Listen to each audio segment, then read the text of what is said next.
As you all may know, summaries are some of the most important and most efficient ways to get an overall look at what's going on in your project.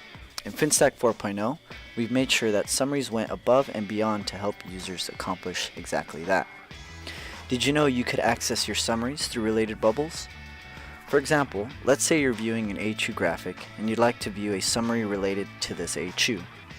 All you have to do is bring up the HU's related bubbles by clicking on the Info button on the top left, which in turn brings up a list of available options. If you then click on the Summary button within the related bubbles, a summary pop-up will automatically appear at the center of your screen. The pop-up summary window can be maximized to fit the entire screen if needed. You may notice that some of the action icons are purple. This simply indicates that the given point is currently overridden. If you click on a particular column, the summary will automatically sort the values in ascending or descending order and will also give you a quick data roll-up at the very bottom of the pop-up. Another important thing to know is that clicking on any box within the summary will bring up that particular section's related bubbles. So by clicking on the equipment's name, we get the equipment's related bubbles. The greatest part about the summary pop-up is that we can navigate within the software while viewing the summary data simultaneously. For example, let's open up the VAB graphic by clicking on the VAB graphic related bubble. As you can see, the graphic loaded up in the background while the pop-up remains visible. So now I can simply minimize the pop-up by clicking on the minus button on the top right of it and view my graphic. Once I'm done viewing the graphic, I can then bring the summary pop-up back to the center of the screen by clicking on the plus sign within the Minimize tab on the bottom left corner. There are a lot of options you can utilize to help pinpoint the exact information that you need from the summary. On the top left corner of the pop-up, you will find the option to select and compare two pieces of data within the summary. Once two pieces of data are selected, both of the selected columns are moved to the far right along with a new column that gets generated to help further compare the two columns.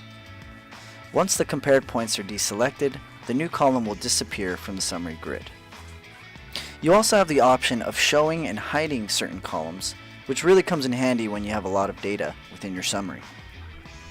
Another important feature that is included within the FinStack summaries is the ability to export the summary data and store it onto your desktop.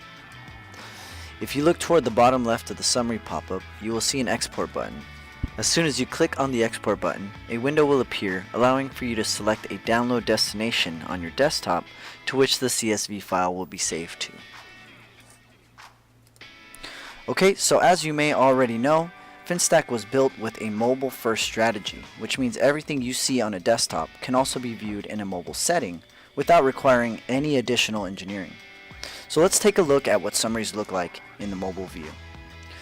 Most everything in FinStack is context sensitive, meaning where you are at in the navigation will determine what data is available to you.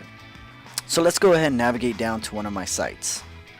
In this case, I'll choose the City Center site, and then I'm going to open up my menu and select the Summary app option.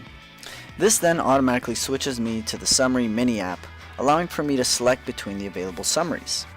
As soon as a summary is selected, we are immediately taken to the summary view.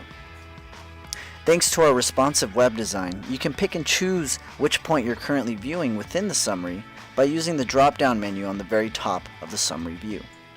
If you scroll all the way to the very bottom of the mobile summary view, you will see a roll-up of available data. Since we are on a site as our context, we are viewing all 40 of the available VAVs within this site. So let's navigate out of the site, and this time let's navigate down to a floor. If we go down and open the summary for our floor, now we'll only see 10 VAVs since we are viewing the summary on the context of that particular floor. So in a much similar fashion to the summary pop-up we saw in the desktop view, here you are able to quickly view the point's history data and also have the option to quickly command the point on the fly.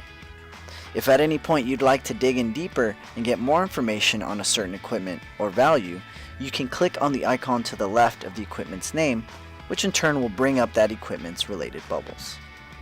Alright, so that's it on the summaries. We hope you've enjoyed this video and are ready to use summaries to their fullest potential. Thanks for watching.